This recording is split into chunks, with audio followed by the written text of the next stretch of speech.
তেল, জিরে, তেজপাতা, লবঙ্গ, এলাচ দিয়ে পেঁপেটাকে, কুচনো পেঁপে, সেটাকে রান্না করা হবে। এবার পেঁপেটাকে দিয়ে দেওয়া হবে।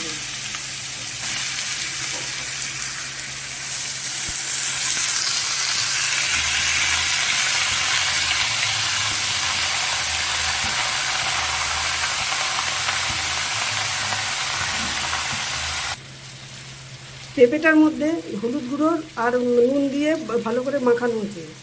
এর মধ্যে দেওয়া হচ্ছে জিরের গুঁড়ো, আদা দিয়ে ভালোভাবে কষানো হয়েছে। পেঁপেটার মধ্যে একটু সামান্য জল দিয়ে এটাকে ভালো করে কষানো হয়েছে। এবার প্রায় একটু মিষ্টি দেওয়া হয়ে গেল, প্রায় হয়ে গেছে। আর একটু পরে এটাকে নামিয়ে দেবো। আমাদের পেঁপেটা হয়ে গেছে, সামান্য একটু ঘি দিয়ে নামিয়ে দেবো।